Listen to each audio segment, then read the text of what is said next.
Just a housewife. That's how Drew introduced me at his company's 50th anniversary gala. His hand rested lightly on my shoulder, his champagne flute tilted in the other, and his voice carried just loud enough for his circle of colleagues to hear. "Camilla can't tell a balance sheet from a bedsheet," he joked. They laughed. Not hard, but enough. Like they always did, on cue. I smiled. My face knew how to do that without any help from my heart.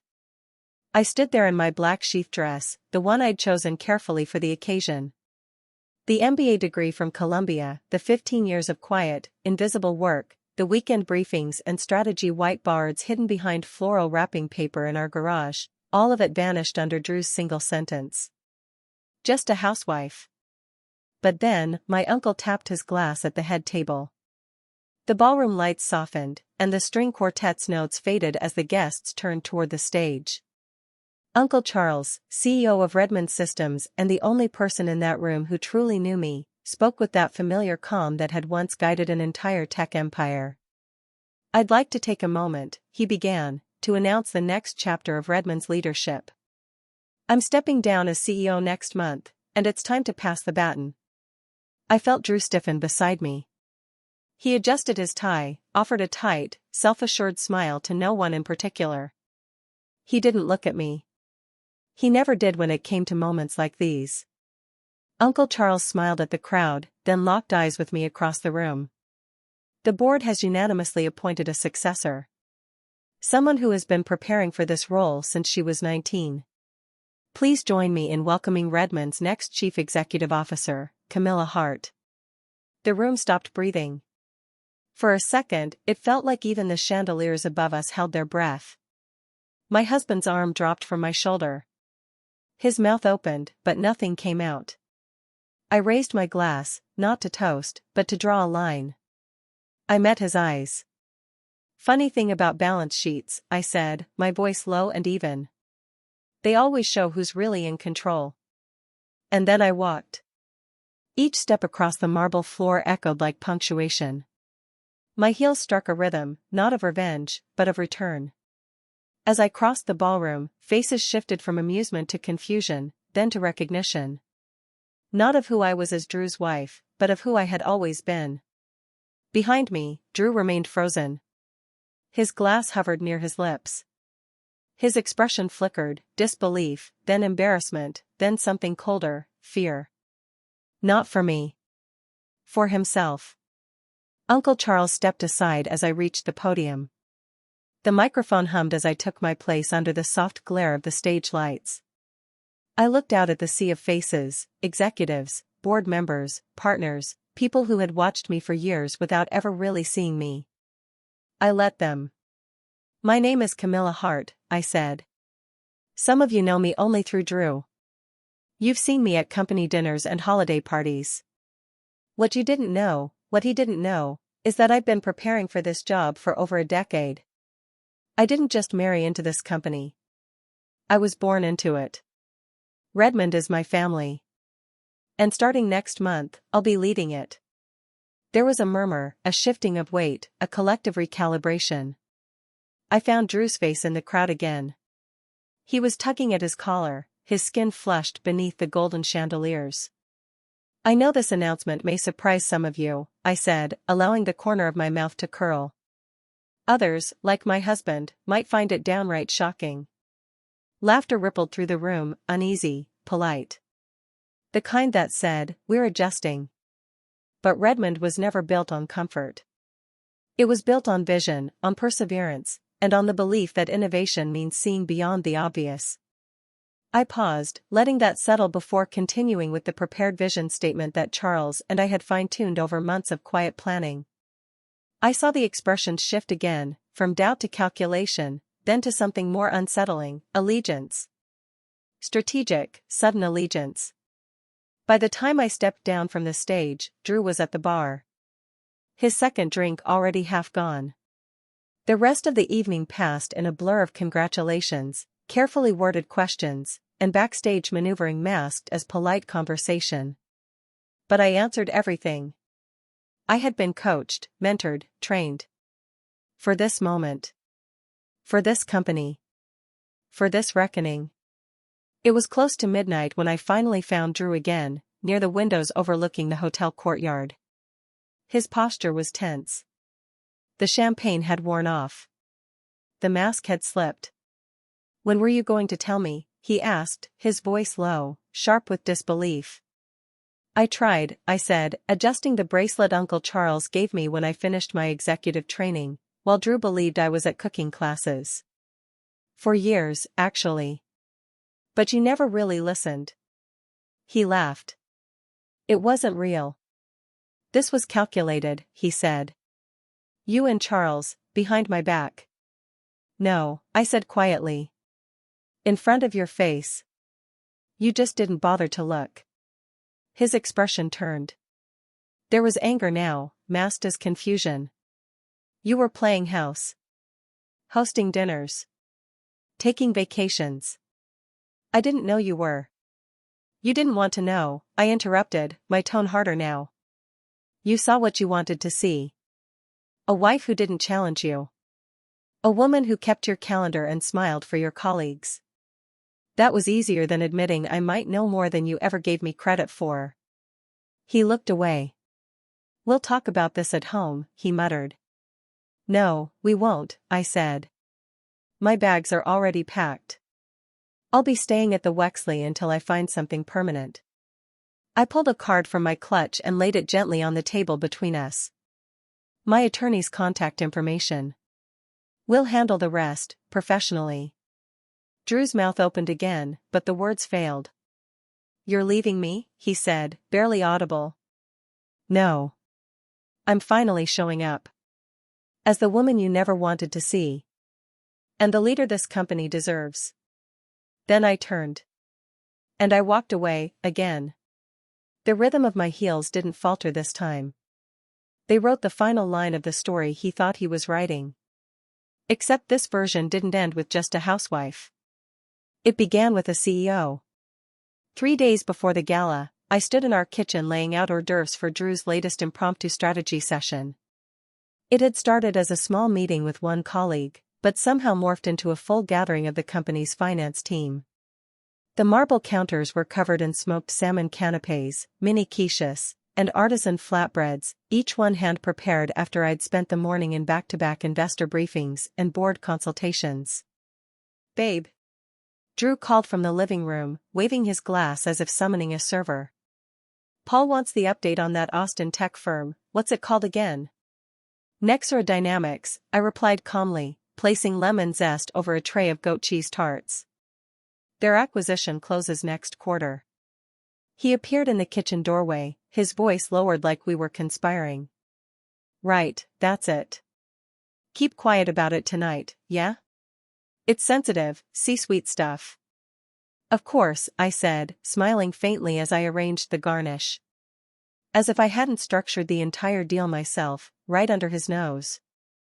As I carried out the food, I overheard snippets of conversation. Misquoted stats. Overstated risks. A complete misread of Nexera's integration potential.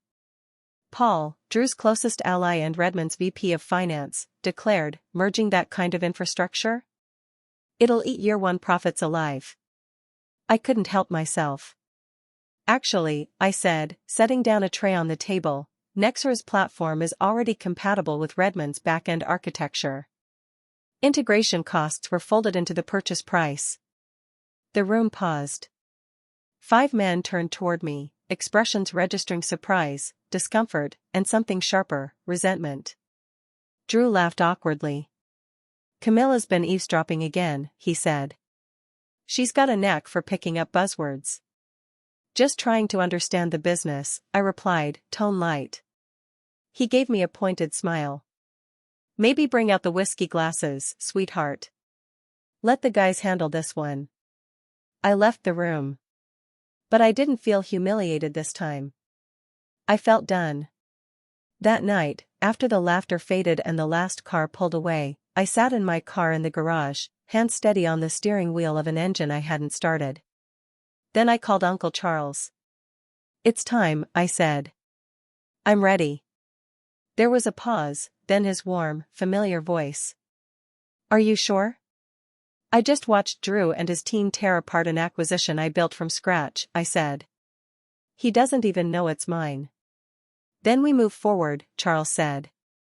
Board meeting is set for Thursday. Announcement goes live Friday at the gala. Does Drew know anything? I asked. If he does, he's doing a masterful job of pretending otherwise, Charles replied. I thought of Drew upstairs, drunk on ego and unaware that his wife, the woman he kept out of boardrooms and budget calls, was the one actually shaping Redmond's future. He sees what he wants to see, I said quietly.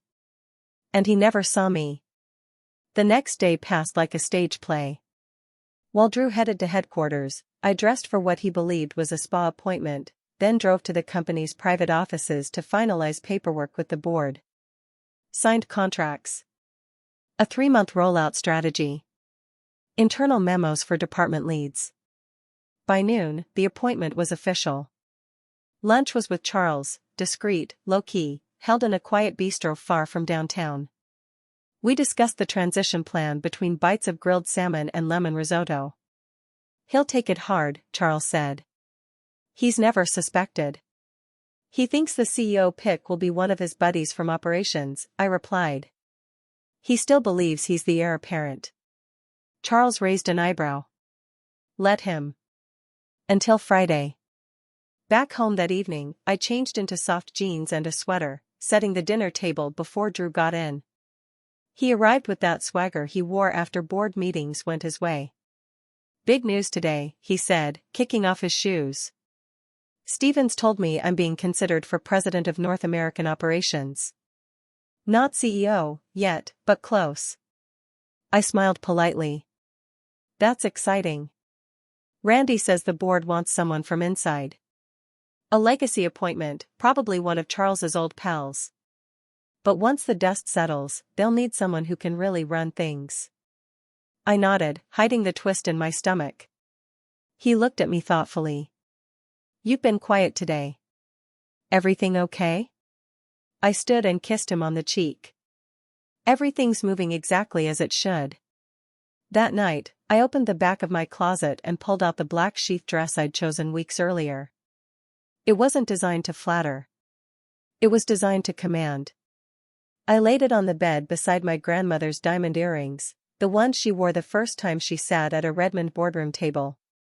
She was never CEO. But I would be. The next day, the final briefing with Charles was held off-site. Just the two of us. The board's all in, he confirmed. We go public tomorrow. Good, I said. What about Drew? We've notified his department to report directly to the interim CFO for the next 2 weeks. Standard restructuring. I nodded. My marriage had been dying for a long time. It would end tomorrow, not with a fight, but with a signature. Are you ready for the gala? Charles asked. I've never been more ready for anything. And I meant it. Because I had played the supportive wife long enough. On Friday night, I'd step out of her shadow, and into my own light. 3 nights before the gala, I stood at the kitchen counter arranging a plate of truffle crostini for another one of Drew's casual gatherings. He'd invited a few team members from Redmond's finance division, though in reality, nearly half the department had RSVP'd. The kitchen smelled of rosemary and charred lemon. The counter was spotless. Drew liked things perfect, especially when he was showing off. Cam, Paolo's asking about that AI acquisition, Drew called from the living room. What was the name again? Nexera? Nexera Dynamics, I said, placing the last slice of cured duck. The integration model was finalized last week. Right. He didn't ask how I knew. He never did. As I stepped into the living room with a tray, I overheard Paolo say, the upfront capital alone will kill the first year's margins. Who greenlit this? Drew shrugged confidently. Charles is soft these days. He's throwing money at flashy projects. Before I could stop myself, I spoke. The capital investment is front-loaded to offset tax liability. Nexera's platform reduces redundancy by 43%. 5 heads turned toward me. Paolo blinked. Drew gave a tight laugh. She's been listening to my calls again, he joked, waving a hand. Camilla loves a good spreadsheet, even if she doesn't always get the numbers. No one laughed. I smiled, nodded politely, and left the room. That night, after the guests had gone and Drew passed out on the sofa, I sat alone in our home office, once our shared workspace, now lined with golf trophies and photos of Drew shaking hands with executives. I opened the drawer, pulled out a flash drive, and inserted it into the desktop tower. Every strategic memo, every pitch deck, every acquisition Drew had presented over the past year, many of them were built on information I'd structured, models I'd written, and forecasts he'd barely skimmed. It was all there. Dates. Versions. Metadata. And proof that my fingerprints had been on this company's future far longer than anyone outside the boardroom realized. The following afternoon, I met with Lorna Ashford under the pretense of planning a Leadership Foundation luncheon. Lorna was Redmond's Director of Innovation. Brilliant, respected, and sidelined by the exact same boys' club that had clipped my voice in every boardroom Drew entered. Over espresso in a quiet corner of the Terrace Cafe, I slid a folder across the table. "You're not just here to talk centerpieces, are you?" she asked without opening it. "No," I said. "You've heard what they're calling the CEO succession plan?" "Legacy appointment," she said, nodding. "Everyone assumes it'll be one of Charles's cronies." "It won't be," I said. "It'll be me." Lorna opened the folder. Her eyes scanned the documents, the signed approvals, the strategy outlines. Then she looked up. "Well," she said. "This is going to make one hell of a party." "I'll need your help," I said. Discreetly. "I can't afford mistakes right now." "You won't get them from me." She closed the folder. "But Camilla, if you're stepping in, you should know. Drew's not just posturing anymore. He's building alliances. Paolo, Randy, a few others, they've started cleaning house." I blinked. Cleaning house? Anyone loyal to Charles. Anyone who remembers Redmond's core values. Anyone who might, say, back you over Drew if things went public. My throat tightened, but I kept my face neutral. "They're calling it the next evolution," she said. "Efficiency. Profit. No more sentimental leadership. You know what that means." I did. It meant gutting the community programs Charles built. It meant ignoring employee welfare for shareholder returns. It meant turning Redmond into the kind of company my grandmother would have never recognized. And it meant Drew wasn't just arrogant. He was dangerous. 2 days later, at the Redmond Chamber Awards, I stood beside Drew as he accepted a plaque for Strategic Innovation in Tech Philanthropy. He shook hands with officials, smiled for cameras, and took credit for programs I'd created. "I had this idea over dinner," he told a reporter. "Thought, why not bridge local schools to real-world tech?" Lorna stood across the room, eyes steady on me. Drew never mentioned my name. That night, I didn't wait for him to fall asleep. I walked into the garage, shut the door, and called Charles. "We need to accelerate," I said. "You're sure?" "They're not just climbing, Charles. They're planning to take everything." His silence was brief. "Then we bring it forward," he said. "Board meeting Thursday. The world finds out Friday." The morning of the board meeting, I told Drew I had a charity breakfast. He kissed my cheek absently, already half-dressed for a strategy call with Randy and Paolo. "Don't forget to wear the navy dress tomorrow," he said, sipping coffee. "It's classic, makes you look like a real executive's wife." "I'll make sure everything looks just right," I said, smiling back. He didn't notice the shift in my voice. 15 minutes later, I parked in the visitor section at Redmond's headquarters, an intentional choice. If Drew's team saw my car in the executive lot, it would raise questions. This had to be airtight. Charles met me in the lobby. He looked every bit the seasoned CEO, pressed suit, calm eyes, but with an undercurrent of fire I hadn't seen in years. "Let's go make history," he said, and led me to the top floor. The boardroom was filled with quiet anticipation. 12 members in dark suits, legal pads open, phones face down. This wasn't a formality.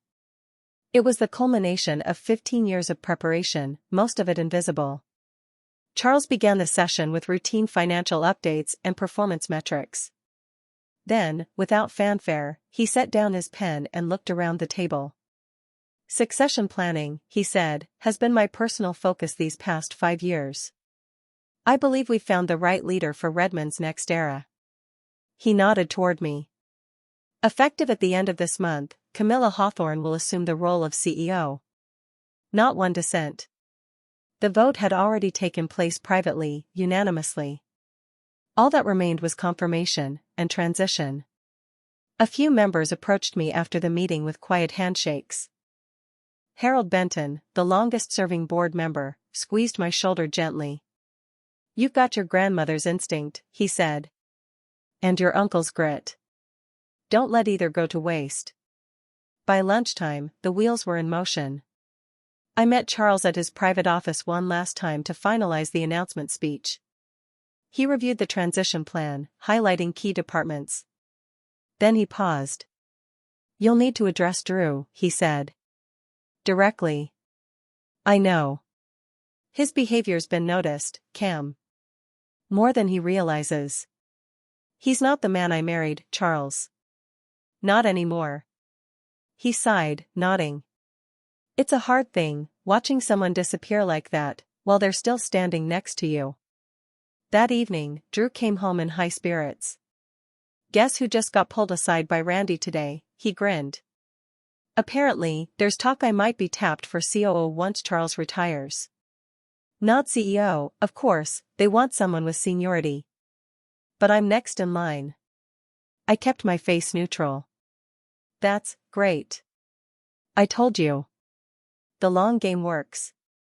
You network, you show up, you smile at the right people, and boom. It's happening." He poured himself a drink, then glanced at me. "Did you get anything done at your charity thing?" "Plenty," I said. "We're shifting direction soon. Might surprise a few people." He laughed, raising his glass. "Just don't outshine me tomorrow." I watched him toast his own reflection in the kitchen window. That night, I didn't sleep. I sat at the desk in the guest room, the one where he'd moved all my business books years ago, and reviewed the list Lorna had sent me. Personnel concerns. Project red flags. Access logs. Drew wasn't just arrogant or careless. He was dangerous. And by tomorrow night, that would no longer be my secret to carry. The morning of the gala, the air felt charged before the sun even cleared the horizon. While Drew ironed his shirt and rehearsed compliments he'd give to board members' wives, I sat at my vanity, applying lipstick with the precision of a woman about to walk into battle. "You're wearing black?" he asked, frowning at my dress choice. "It's elegant," I replied. "Understated." "Confident." He shrugged. "I just thought something lighter would be more fitting." "For a wife?" I asked, eyes locked on his in the mirror. Drew smiled, not catching the shift beneath the words. "You always get it." Before leaving for the gala, I made one call, to Lorna. "We move forward tonight," I said. "I've got your back," she replied. "Susan's team is already isolating credentials. We'll keep the system quiet until the moment you speak." "And Paolo?" "Still cocky. Still convinced he's untouchable." I hung up, then tucked the final briefing documents into a slim leather folder, red tabs for security protocols, green for personnel changes, blue for finance. The Westbridge Hotel's grand ballroom shimmered under crystal chandeliers. Waiters in tuxedos floated past with champagne flutes. Redmond Technologies' 50th anniversary banner hung across the main stage, framed by 2 LED screens waiting to project the future. Drew walked in like he owned the floor. He was all smiles, all charm, shaking hands, clasping shoulders, exchanging nods with the arrogance of a man who believed this night was his. Meanwhile, I stayed just a step behind. He turned to me. Don't drift off tonight. This is where alliances are made. You're right, I said. Wouldn't want to miss history. Susan found me near the back of the ballroom just before the speeches began. Everything's in place, she said quickly. Access restrictions are live. The Phoenix Code is backed up and sealed. If Paolo or Drew tries anything tonight, digitally, they're locked out. I nodded. What about the Swiss accounts? Her face darkened. They're real. At least 3 shell companies tied to vendor payments. Lorna traced the routing numbers. Paolo set them up. Drew signed off. And the modified billing modules? They would have allowed unauthorized funds to bypass our internal systems. It's not just unethical, it's criminal. I inhaled slowly. Tonight, they're going to learn who they underestimated. Drew's last attempt to steer the evening came just before the announcement. He leaned close, whispering, "Stick close," after Reggie's speech. I've got a good feeling Randy might pull me aside for something official. You think tonight's about you? I asked gently. He grinned. Of course it is. At exactly 7:30, Charles took the stage. The room fell silent as he tapped the mic. Good evening, he began. Tonight isn't just about marking 50 years of Redmond's legacy. It's about beginning the next chapter. Drew subtly fixed his tie. Paolo glanced at his phone. Randy stood near the stage, arms folded, a confident smirk on his face. Charles continued. For years, we've prepared for this moment. And I've worked closely with the board to ensure the company's leadership is entrusted to someone who not only understands Redmond's roots, but has the vision to carry it forward. I stepped away from Drew. He turned, confused. Where are you going? Where I've always belonged. Charles raised his glass. Please join me in welcoming Redmond Technologies' next CEO, Camilla Hawthorne. The spotlight hit me as the room gasped. A slow ripple of whispers moved through the crowd. I walked toward the stage, heels clicking on marble, pulse steady, folder in hand. Behind me, Drew stood motionless. His face, a kaleidoscope of disbelief, confusion, and something new, fear. The applause started tentatively, more a ripple than a roar. Executives glanced around, unsure whether to clap, whisper, or just watch. Then Lorna stood, firm and confident, leading a wave of support from the department heads I had quietly briefed in the weeks before. I reached the podium as Charles stepped aside. He gave my hand a quiet squeeze, just enough to say, "It's yours now." Thank you, Charles, I began, my voice steady under the lights. And thank you to the board for your trust. This moment has been a long time in the making. I let the silence settle for a beat, then smiled. Some of you may only know me as Drew's wife. Others know I've been around for years, attending company functions, helping with charity events, keeping a respectful distance from business matters, or so it seemed. Heads turned. Someone near the front gasped. What many of you don't know, I continued, is that for the last 15 years, I've been preparing, quietly, deliberately, to lead Redmond Technologies into its next chapter. Drew was still frozen where I left him.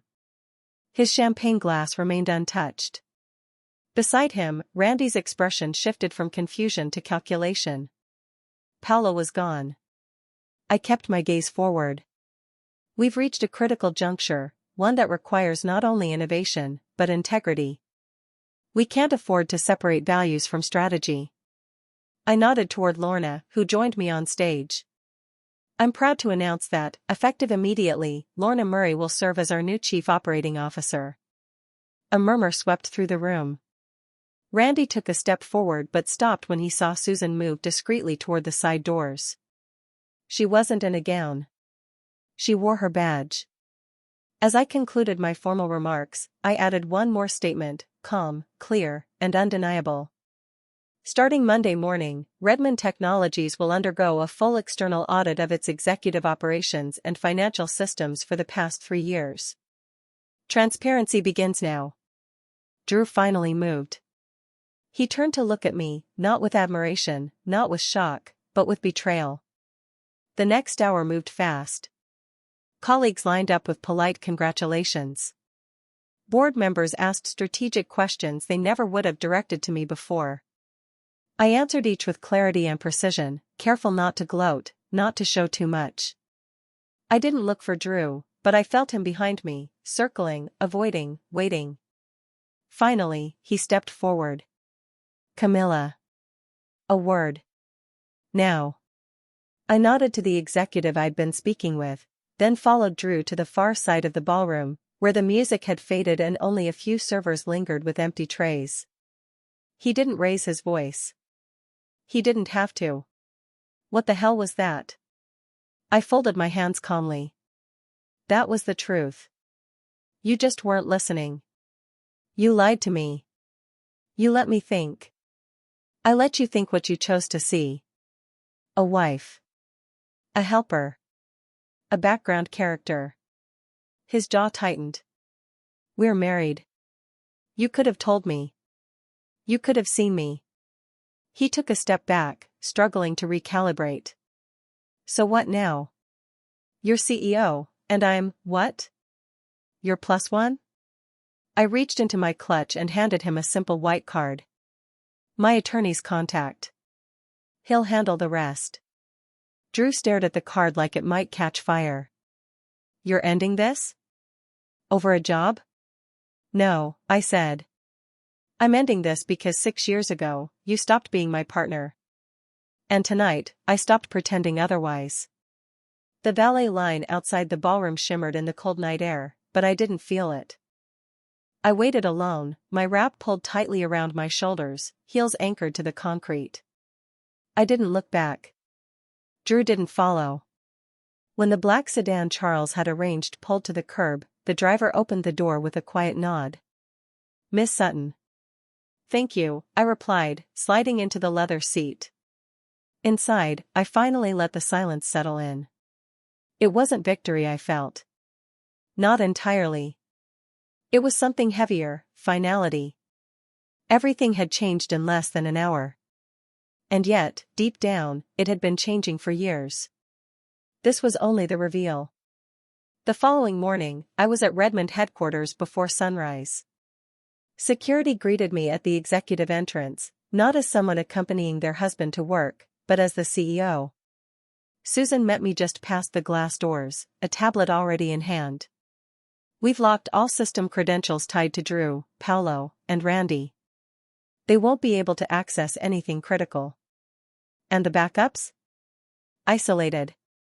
Mirror copies stored on local servers with chain of custody tracking. Everything's secure. I nodded. Good. Let's keep things quiet for now. No mass emails. No headlines. We do this with precision. Susan hesitated. There's something else. She tapped the screen, pulling up flagged access logs. Last night, someone tried to remote access the Phoenix platform from a device in Zurich. They used one of Paolo's decommissioned credentials. My jaw tightened. How far did they get? Nowhere. Our isolation protocol held. But it confirms Paolo's offshore network is active and desperate. Noted, I said. Loop Lorna in. I want a task force formed by noon. Internal security, legal, finance. Small, tight. No leaks. At 10:30 a.m., I entered the boardroom where, for the first time, I sat at the head of the table. No longer as a silent observer. Not as someone's wife. But as the one leading. Charles, seated beside me, cleared his throat. Our new CEO would like to open today's session with some operational updates. I stood without ceremony. Effective immediately, we are freezing all budgetary approvals tied to the westward expansion. A full audit is underway. Any projects initiated under Drew Harrington, Paulo Vega, or Randy Ellis will be independently reviewed for financial integrity and internal compliance. No one interrupted. I let that silence speak. Additionally, beginning next week, Redmond will roll out a company-wide ethics renewal program. Transparency, accountability, and respect are not optional values. They are the minimum. After the meeting, I returned to my office, my real office, on the top floor. Waiting for me was Lorna, dressed in navy slacks, her expression serious. "We have a problem." She closed the door behind her. "I just spoke to HR. Paolo submitted a resignation. Effective immediately. No forwarding address. No contact info. Trying to disappear before the house of cards falls," I muttered. Lorna nodded. "But not before making one final move. He issued a dozen consultant payments to shell firms before midnight last night. Small enough to avoid automatic detection. Large enough to matter." I leaned back in my chair. "How much?" "About $2.7 million. I didn't blink. "Freeze all remaining disbursements. I want our legal team in contact with the banking compliance office before close of business." Lorna didn't flinch. "Already on it." She paused, then added, "Camilla, you handled last night with more grace than I think most could have. But this is far from over." "I know," I said. "But now, we fight on my terms." By Monday morning, the air inside Redmond's executive floor was sharp with tension, but beneath it ran something new. Order. My calendar was booked solid from 7 a.m. to sundown, but I never felt more focused. The first meeting of the forensic audit team began at 7:15 sharp. Susan laid out encrypted summaries of every financial transaction tied to Paolo's consultant network. Lorna joined in via secured conference line, her voice as clear as her judgment. 3 fake vendors, all tracing back to shell companies out of Zurich and Singapore, she confirmed. "We're working with regulators to freeze the accounts. Swiss compliance is already on alert." "What about Randy?" I asked, scanning the summary. "His personal devices were wiped before the system cut off," Susan added. "But he didn't cover his tracks well. We've recovered 2 backup logs from the internal servers. It was all unraveling, just not for us." By noon, Redmond's legal counsel had filed formal notices of termination with cause for both Paolo and Randy. Drew's case was handled differently. He was placed on indefinite administrative leave pending investigation. An official HR escort supervised his collection of personal items. Quiet. Professional. No fanfare. That afternoon, Charles and I held a confidential town hall with senior leadership. I addressed the executive team not with vengeance, but with clarity. We will not rebuild over broken ethics. We will build forward, with integrity. That evening, I sat at the kitchen island of my temporary apartment. A takeout container half open beside me, untouched. I scrolled through the final memo from legal. One phrase stood out in bold. Systemic pattern of strategic misrepresentation by former senior executives. I closed the file. It was done. 3 weeks later, Redmond's quarterly earnings exceeded forecasts. Our client base held steady. Our staff, despite the shakeup, responded with something I hadn't expected so quickly: loyalty. Even gratitude. That Friday, I walked the floors unannounced. From the marketing wing to the operations bullpen, people stopped what they were doing to nod or say hello. No longer the invisible executive wife. Just Camilla. The one with the badge that read CEO. One afternoon, as I exited a leadership alignment session, I spotted a familiar face near the elevators. Dr. Gloria Whitmore. She greeted me with a proud smile. "I read the journal article," she said. "Nicely handled." "I had help," I replied. "From women who knew the difference between silence and strategy." Gloria's eyes twinkled. "Your grandmother would be proud." "I hope so," I said quietly. This time, no one gets written out of the story. The last person I saw that night was Susan. As we walked through the nearly empty top floor, she stopped at the glass wall overlooking the city skyline.